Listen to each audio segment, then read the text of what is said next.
Welcome back, you all, to CHD 222 for Chapter 3 lecture video. And the title of Chapter 3 is Resources for Learning.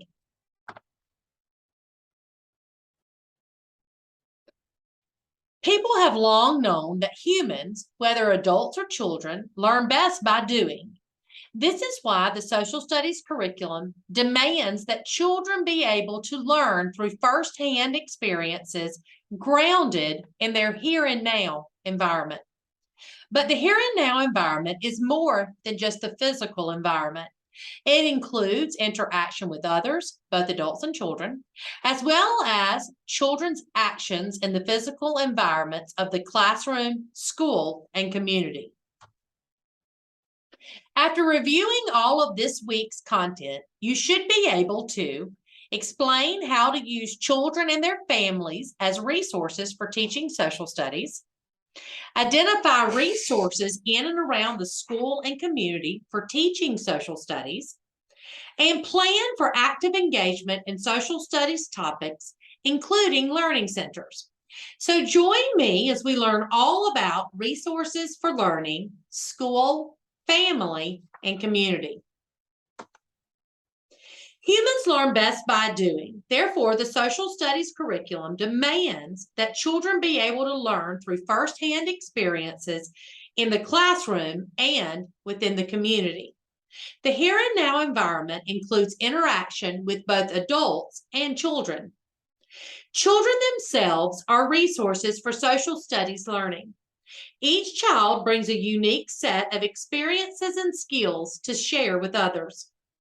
The family offers a world of resources for the social studies. Probably all of the content, attitudes, values, and skills included in the social studies could be fostered through the study of family. Geography, history, location, and occupations can be addressed through looking at the children's families. Parents can be involved in the curriculum both informally and formally, and also through group meetings.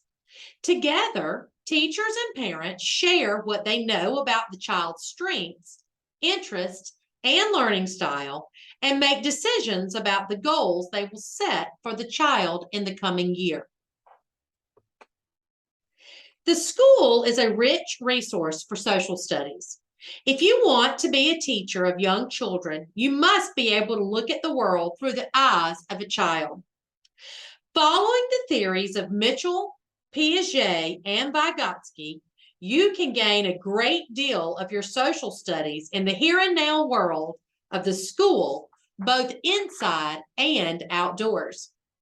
The people in the school also serve as resources for children's learning. Every member of the school staff has some special skill or background to share with the children. Teachers have always valued taking children on excursions into the community. Today, more than ever, children need physical activity, experience outdoors, and experience with nature. The community may offer many such opportunities.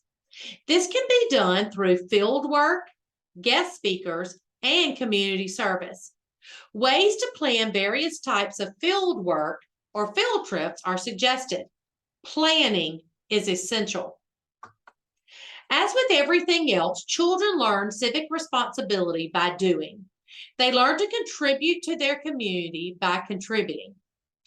Ideas for contributing may be generated after a walk, a field trip, or a guest speaker, or possibly a result of studying a particular topic such as recycling. The teacher's role is to prompt the children to think, is there something we could do? Is there some way we could help?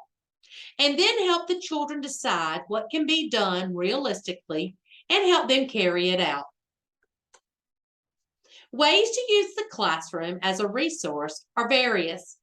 Even though it is an artificial setting, the classroom can, through careful planning and arranging, become a world for social studies learning.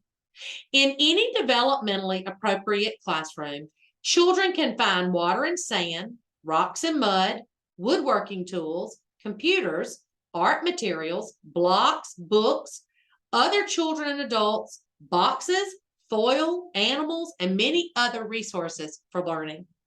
Again, keep in mind outdoor opportunities for activity and exploration. Learning centers are an essential part of this process. By creating learning centers of interest, the teacher arranges the classroom to provide as many opportunities for learning as the home, community, and world do. The learning centers enable individualization of instruction as children themselves select the materials to use, decide how to use those materials, and then determine the purpose of their use. Vicarious experiences cannot replace children's concrete experiences. Nevertheless, until children can learn something about these topics from others by looking at photographs, reading, or watching a movie. Artifacts or reproductions of artifacts enable children to explore another culture in a hands-on manner. Careful selection of materials and resources for vicarious experience is necessary. Deciding on the materials to use depends on the goals and objectives of social studies. Technology is part of the children's here and now world. Teachers can plan developmentally appropriate technology-based experiences for children that foster their content, social, critical thinking, and technological learning. Technology is not the end of learning. It is only a tool, only the servant of learning. When carefully designed and selected to meet specific goals of the curriculum, technology-based resources and activities can increase achievement in vocabulary development, mathematics, and pro-social development. So now let's review what we've learned. The world is available for children's learning. Become an astute observer of the environment and use all of the resources you can find to foster children's learning. Children and their parents, as well as the school staff, can serve as resources for the social studies. The school building, the local community, and the classroom provide children with many opportunities for learning social studies concepts.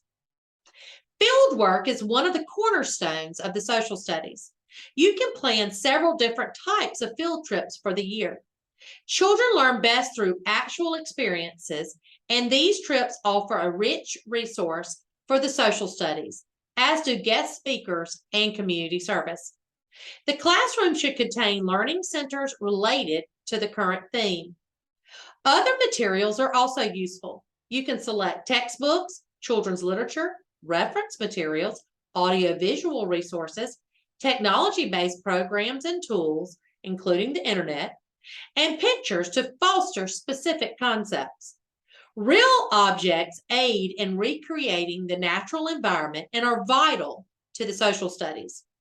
Things for children's manipulation and experimentation are best. So that wraps us up for this chapter. You can learn more about these topics by reviewing the resources posted in your Blackboard course. And as always, if you have any questions, please reach out to me and I will help you in any way I can. So thanks for joining me as we learned all about resources for learning, school, family, and community. And I will see you next time. Bye-bye.